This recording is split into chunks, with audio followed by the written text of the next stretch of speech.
I am Mohammad Azharuddin Shaikh from Taleem Rozgar सेहत Urdu magazine Aurangabad. आज हम देखेंगे कि हम ऑनलाइन पैन कार्ड के लिए कैसे अप्लाई करें। तो पैन कार्ड अप्लाई करने के लिए दो तरीक़े, एक तो आप UTIS, ये इस तरह से जो UTI-TSL जो वेबसाइट है यहाँ से भी एक बार अप्लाई कर सकते हैं, और एक दूसरी वेबसाइट है जिसका नाम है NSDL। ये आपको गूगल पे लिखना है और वहाँ से आपको ऑनलाइन पैन एप्लीकेशन पे जाना है। ऑनलाइन पैन एप्लीकेशन पर जाने के बाद यहाँ पर आपको इस तरह से दिखाई देगा अप्लाई ऑनलाइन, और इसमें बताया जाएगा कि provision of section 272B income tax act के हिसाब से 196 अब पेनल्टी है। जो 1961 का जो एक्ट है, 10,000 रुपये लग सकते हैं पेनल्टी के तौर पे अगर एक से ज़्यादा पैन कार्ड पाए जाते हैं। तो एक से ज़्यादा पैन कार्ड बनाना गैर कानूनी है, तो हमें एक बार ही हम अप्लाई कर सकते हैं लाइफ में। तो हम यहाँ पर न्यू पैन कार्ड लिख सकते हैं। हाँ, अगर कुछ करेक्शन हो तो बाद में हम चेंजेस कर सकते हैं। कुछ करेक्शन अगर है, रीप्रिंट करना है, उसके लिए अगर गुम हो जाता है तो रीप्रिंट का ऑप्शन हम इस्तेमाल कर सकते हैं। तो हम new pan card Indian citizen ये वाला लेंगे। दूसरा है फॉरेन के वास्ते, तो हम न्यू पैन कार्ड लेंगे। कंट्री में जाने के बाद हम जो कैटेगरी है, ये जो कंट्री के हिसाब से है, और ये फॉरेन सिटीज़न बाहर के, तो यहाँ पर हम कंट्री के हिसाब से इंडियन सिटीज़न ले लेंगे इंडिया के। और इंडिविजुअल यहाँ से हम ले सकते हैं अगर एक पर्सन का अगर हम बना रहे हैं। एसोसिएशन ऑफ पर्सनस यानी कि एक से ज़्यादा अगर पर्सनस है, यानी उनका कुछ एसोसिएशन मिलके बनी हुई है, जैसे नाम होते हैं कि कुछ एसोसिएशन नाम जिस तरह से बोर्ड लगे दिखाई देते हैं। बॉडी ऑफ इंडिविजुअल यानी कि इंडिविजुअल्स की बॉडी मिलके कोई एक टीम या कोई ट्रस्ट चलाते हैं, या फिर लिमिटेड लाइबिलिटी पार्टनर है या फर्म है, यानी कि कोई कंपनी ऑर्गेनाइजेशन। तो हम यहाँ पर इंडिविजुअल लेंगे। टाइटल में आने के बाद आप श्री, श्रीमती, कुमारी यहाँ से लक़ब ले सकते हैं श्री। अब यहाँ पर सरनेम, तो सरनेम में आपको अच्छे से देख लेना है TC के हिसाब से कि सरनेम में क्या आ रहा है। तो सरनेम आपको लगाना होगा। तो यहाँ पर हम जो भी सरनेम रहेगा, एक मिसाल के तौर पे वो ले लेंगे।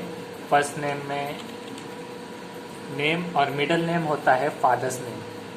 बहुत सारे लोग ये सोचते हैं कि हमारा नाम बीच में, जैसे कि मोहम्मद अजहरुद्दीन शेख, तो यहाँ पर सरनेम में लास्ट में शेख लिख दो, या फिर किसी का उल्टा आता है जैसे कि शेख मोहम्मद अजहरुद्दीन, तो वो क्या करते हैं कि लास्ट में आना चाहिए, इसलिए अजहरुद्दीन यहाँ पर लिख देंगे। वो फर्स्ट में लिख देंगे जैसे कि शेख, और मिडल में लिख देंगे मोहम्मद। तो ये गलत है, ये स्टेप गलत है, क्योंकि आपको सरनेम में वही लिखना है जो आपका यहाँ पर, क्योंकि खुले अल्फाज में दे रहा है सरनेम। जब भी लास्ट नेम आता है, और उसी से गलतियाँ होती रहती है, तो जब भी लास्ट नेम आए तो हम उसे वहाँ पर अच्छे से वो लिख देना है।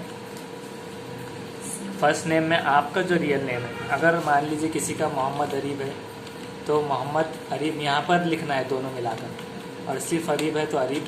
और मिडल नेम कभी भी फादर्स नेम होगा, और या तो हस्बैंड नेम अगर कोई लड़की है वो लगा सकते हैं आफ्टर मैरिज, या फिर उनको फादर्स नेम के हिसाब से चलते रहना होगा। तो यहाँ पर सिर्फ फादर्स नेम लिखना है, यहाँ पर सरनेम नहीं लिखना है।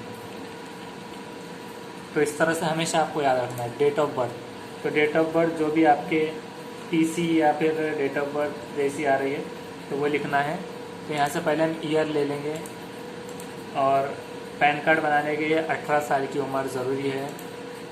तो यहाँ पर 99 जो भी है इस तरह लिखकर अब ईमेल ID हमें यहाँ पर डालनी होगी।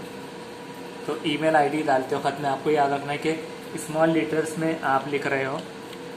तो यहाँ पर स्मॉल कैप्स अगर हम लिखते भी हैं तो कैपिटल आता है, तो तब कोई बात नहीं है, तो आप वैसे लिख दीजिए।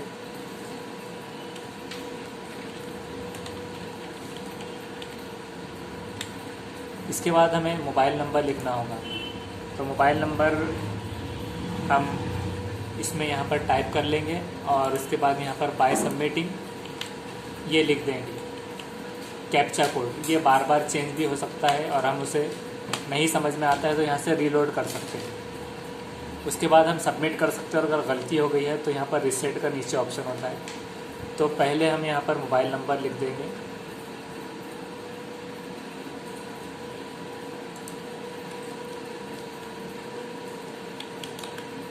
इसके बाद हम सबमिट पर क्लिक कर देंगे। सबमिट पर जैसे हम क्लिक करते हैं तो ये एक मैसेज आता है कि thank you for using pan card, और यहाँ पर एक रिक्वेस्ट की आईडी देता है, टोकन नंबर। आप इसकी प्रिंट स्क्रीन लेकर रख सकते हैं आपके पेंट में सेव करके।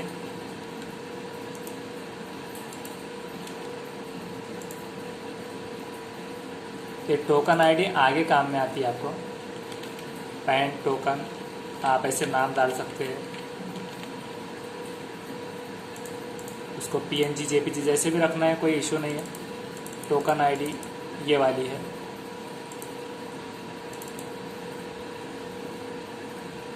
तो ये ईमेल पे भी भेज देते हैं वो लोग, ये टोकन आईडी। इसे हम कंटिन्यू करेंगे एप्लीकेशन फॉर्म। अब ये हो गई हमारी गाइडलाइंस। अब ये कुछ चीज़ें हैं, स्टेप्स, 5 स्टेप्स का फॉर्म बचा है। Guidelines, personal details, contact and other details, AO code और डॉक्यूमेंट की डिटेल्स। तब ये गाइडलाइंस हम पढ़ लेना है कि submit digitally through eKYC and e-साइन, पेपरलेस के तरह सबमिट करना है या फिर स्कैन इमेजेस के ज़रिए सबमिट करना है। तो उसका चार्ज लगेगा e-साइन चार्जेस का 5.90 रुपीज़, और फॉरवर्ड एप्लीकेशन डॉक्यूमेंट फिजिकली। यहाँ पर एक एरो है कि डाउनलोड करना होंगे हमें प्रिंट एक्नॉलेजमेंट, और पैन एप्लीकेशन को NSDL सपोर्टिंग डॉक्यूमेंट को भेजना होगा गाइडलाइंस के ज़रिए। तो ये इतने ऑप्शंस हम सेलेक्ट कर सकते हैं। इसमें इंफॉर्मेशन ये है कि if you are holding Aadhaar then you can avail facility of paperless PAN application by clicking on eKYC page. तो आपको सबमिट कैसे करना है पैन डॉक्यूमेंट, तो ये तीनों भी ऑप्शन आप इस्तेमाल कर सकते हैं। तो इसके लिए इंस्ट्रक्शंस हैं कि इम्पॉर्टेंट इंस्ट्रक्शन है जो पेपरलेस पैन एप्लीकेशन के ज़रिए e-साइन इस्तेमाल कर रहे हैं। अगर आपको eKYC या e-साइन की सर्विस चाहिए तो आधार ज़रूरी है, डिटेल बराबर से मैच होनी चाहिए, एप्लीकेंट का full name, date of birth, gender, ये सारी चीज़ें ये देख लेना है। वंस ऑथेंटिकेशन आधार का सक्सेसफुल हो जाता है तो OTP जाएगा आधार से जो लिंक्ड है मोबाइल नंबर उस पर। तीसरा है कि चेक करना है अगर रजिस्टर्ड मोबाइल नंबर या ईमेल आईडी आधार में, तो उसके लिए आप इस वेबसाइट पर जाकर सर्च कर सकते हैं कि वो रजिस्टर्ड है या नहीं आधार से। आधार की वेबसाइट से जा सकते हैं। इन e-साइन सर्विस, e-साइन की सर्विस में एप्लीकेंट को नीड होगी कि वो अपलोड करें फ़ोटो और साइन और सपोर्टिंग डॉक्यूमेंट जो भी उनको फॉर्मेट दिया गया है उस मैनर में। eKYC और e-साइन पेपरलेस में कोई ज़रूरत नहीं है अपलोड करने की फ़ोटो, साइन, सपोर्टिंग डॉक्यूमेंट, यानी कि eKYC साइन का जो है पेपरलेस वाला, इसमें ज़रूरत नहीं है अपलोड करने की फ़ोटो, साइन और सपोर्टिंग डॉक्यूमेंट। फ़ोटोग्राफ जो आधार पे आई है वो ऑटोमेटिकली पैन कार्ड पर पेस्ट हो जाएंगे। अब eKYC, e-साइन और e-साइन फैसिलिटी अवेलेबल नहीं है माइनर एप्लीकेंट के लिए जो 18 साल से कम है, और अदर कैटेगरीज एप्लीकेंट को 160 रुपये इनकम टैक्स एक्ट के हिसाब से देना रहेगा, जो अपॉइंट होगा एप्लीकेंट के थ्रू रिप्रेजेंटेटिव उनको। तो whether physical PAN card is required, तो अगर फिज़िकल पैन कार्ड चाहिए तो इस तरह से फ़ीस अप्लीकेबल रहेंगी। फिज़िकल मोड में 1017 रुपये फ़ॉरेन वालों को लगेंगे और इंडियन वालों को लगेंगे 107 रुपये फिज़िकल मोड। और eKYC और e-साइन पेपरलेस एप्लीकेशन अगर करते हैं तो उसको 101 रुपया लगता है, मतलब फ़िज़िकल नहीं आते हुए। तो फ़िज़िकल मोड लेना ठीक है, मुनासिब है।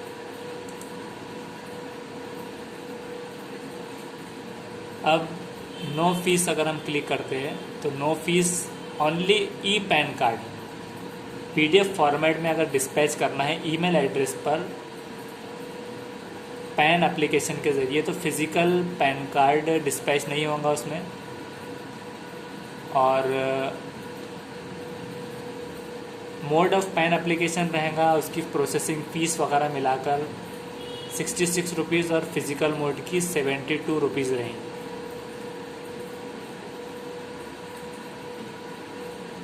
तो इसमें सिर्फ PDF फॉर्मेट में होगा डिस्पैच, तो दोनों में ये फ़र्क है। फिर यहाँ पर इंस्ट्रक्शन है कि अगर आप सेलेक्ट करते हैं not availing physical pan card तो आपकी ईमेल आईडी रिक्वायर्ड है और आपको रिसीव होगा digital E sign PAN card email ID पर। तब आधार कार्ड के हमें 4 डिजिट इसमें इंसर्ट करने होंगे। उसके बाद यहाँ पर नेम एज पर आधार, तो आधार पर किस तरह से नेम है वो लिखना होगा।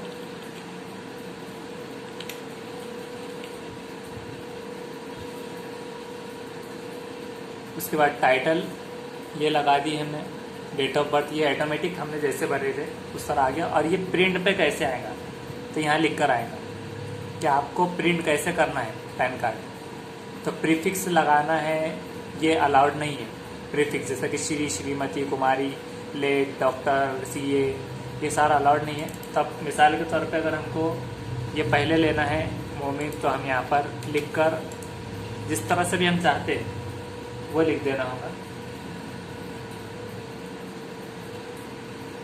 क्योंकि अक्सर ऐसा होता है कि कहीं कहीं पर नाम ऐसा होता है, अब सरनेम तो हम एक बार ही लिखते हैं, तो सरनेम अगर 2 बार आ रहा है बीच में तो हम यहाँ पर उस तरह लिख देंगे। जेंडर हम ले लेंगे। हाँ, और अगर आपको कुछ करेक्शन करना है बाद में तो बाद में करेक्शन का फॉर्म बाद में भर सकते हैं। अब यहाँ पर रजिस्ट्रेशन नंबर की तो रिक्वायर्ड नहीं है। आप कभी दूसरे नाम से जाने गए थे क्या तो यस कर सकते हैं, नहीं तो नो। डिटेल पेरेंट की लगेंगी इंडिविजुअल एप्लीकेंट के लिए। अगर मदर सिंगल पेरेंट है और आप विश कर रहे हैं पैन कार्ड फर्निश होना नेम ऑफ मदर ओनली, यानी अगर वालिद नहीं है मदर के नाम से तो वो टिक कर सकते हैं। फॉरेन में ये ज़्यादा चलता है इसलिए। तो हमें अगर मदर के नेम से नहीं चाहिए तो नो रखना है। और ये ऑप्शनल डिटेल्स है, मदर नेम ये सारा। तो इसको अभी हम यहाँ पर से नो करते हुए मैरिड वुमेन भी फादर का नेम इस्तेमाल कर सकते हैं। तो यहाँ पर parent name to be printed on the PAN card ये ऑप्शन है कि किसके नाम के साथ प्रिंट होना है। तो यहाँ फादर्स नेम यहाँ पर हम ले लेंगे और ये ऑप्शनल है ये सारा, तो इसे हम छोड़कर नेक्स्ट कर देंगे। अब अगला है कि personal detail, source of income क्या है। तो यहाँ पर अगर नो इनकम है तो नो इनकम डाल देना है। कहीं से कुछ इनकम आती है तो इनकम। एड्रेस कम्युनिकेशन का क्या है, रेसिडेंट है क्या ऑफिस, तो रेसिडेंट कर देना है अगर आप रेसिडेंट पर रहते हैं। ऑफिस नहीं इस्तेमाल करते तो ऑफिस नहीं लिखना है। अब यहाँ पर हम जैसे हमारे आधार पे या फिर जिस तरह से भी एड्रेस है पूरा तो वो लिखेंगे। तो यहाँ पर हम टाइप कर देंगे घर नंबर वगैरह, अगर जो भी फ्लैट नंबर वो है।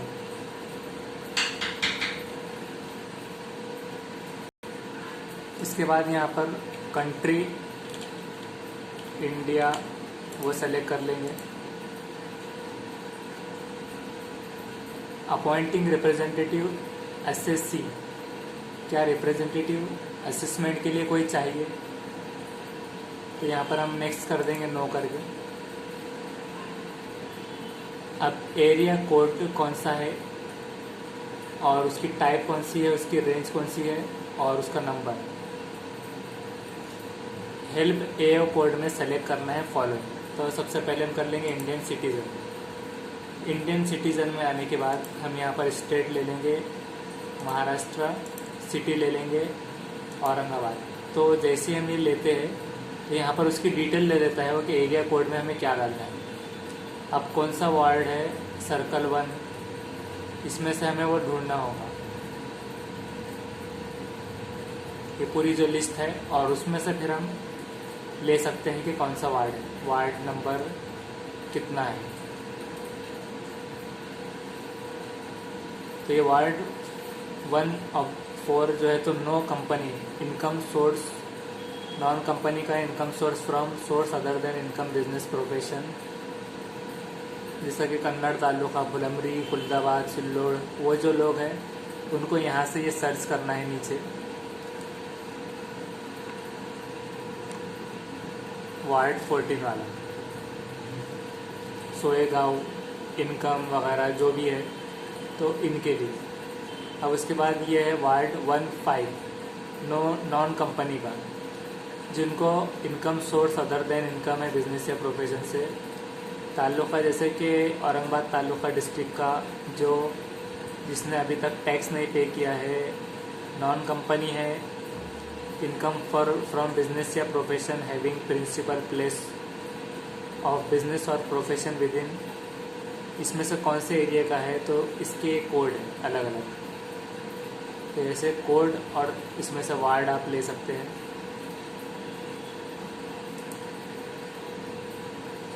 और जो डिस्ट्रिक्ट ऑफ औरंगाबाद में जो प्लेसेस है जिसके नाम ABCD इस तरह से जो आ रहे हैं, तो वो सर्कल 1 में आएगा।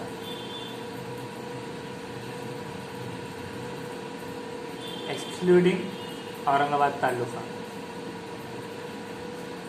या फिर कंपनी वगैरह के साथ जो इंक्लूड है, इंक्लूडिंग इट्स कंपनी मैनेजर अगर है, तो ऐसे प्लेसेस जिनके नाम अल्फ़ाबेट ABCD इस तरह से जो आ रहे हैं वो सर्कल 1 में आएगा।